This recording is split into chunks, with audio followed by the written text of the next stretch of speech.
burst. It just bounces off. So even if you have stubborn students at home, they can never break these bulbs easily. Tulina okutambula n'ensi. Tulina okulaba nti naffe tudduka ku speed. Ensi kwekola ki? Kwetambulira.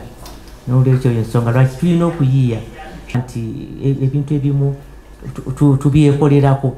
Kubanga nabo abazungu abo nabo kuyiiya kukozesa bwongo. Kakati n'olwekyo kintu kikulu nnyo ekyokuyiiya.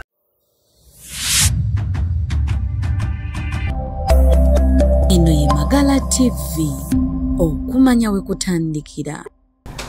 Today is a special day as we officially launch Solar M7, a life-changing product and movement dedicated to bringing light, power and opportunity to every corner of Uganda and Africa.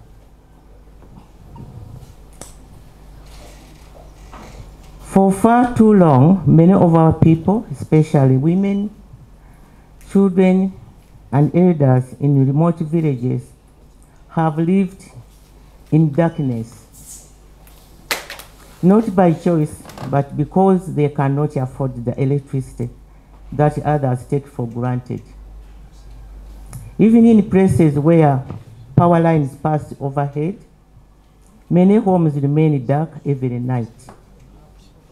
This is not just a power problem, it is a poverty problem, a development problem, and a barrier to participating in the digital economy of our time. Solar M7 is our answer. This product was initiated by Mr. Innocent Kawoya, seated next to me, and Henry Lutwama. He has already introduced himself to you and myself, to serve the last mile households that have never had access to electricity, those left behind and those who need energy the most. This journey began with my effort to provide computers to rural schools. Along the way, we discovered that many of the communities these school-going children come from lacked even basic access to electricity. We are proud to unveil Solar M7, a powerful mobile and affordable solar home kit that can be used by anyone, anywhere.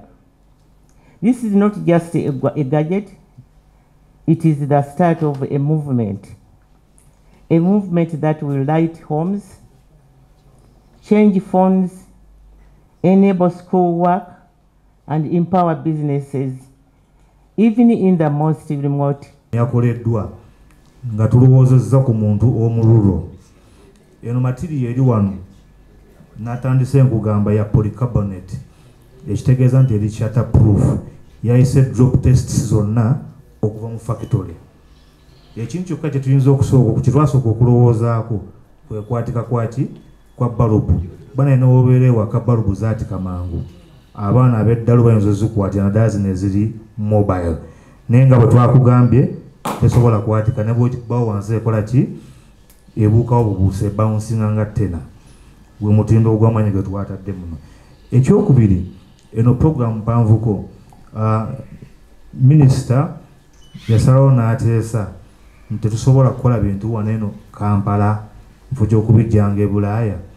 Tulina enteekateeka ne bakwano baffe abamu abakomesa nga boogeddeko okukola assembling plant eya solar equipment mu ggwanga lyaffe Uganda. Era ekigenda kuwa abavubuka baffe bangi emirimu, abamu ku abo tujja bakozesanga okukola trainings, then tubafuule ba extension workers mu byalo. Ezo ate nazo zijja kuba nnyingi nnyo ddala, era nga tuzigabira abo abatalina masannyalaze mu byalo, abatalina masannyalaze. Ekyalo ekimu nga kiyinza okufuna yo, era nazo za bwereere, si za kugula, nazo zijja kuba za bwereere. Kaakati nga kujja kubako internet, kubanga abantu badde bakaba nnyo internet ku masimu ago ge tugenda okugaba. kujja kubaako internet, kujja kuba okufukosi, kujja kubaako solar panel enebanga ekyajinga ba teri masannyalaze. Tujja kubanga information ekwatagana ku byokulima, ku byobulamu, ku bya education, kwegamba ayo ago tablets zijja kubanga zirina that info.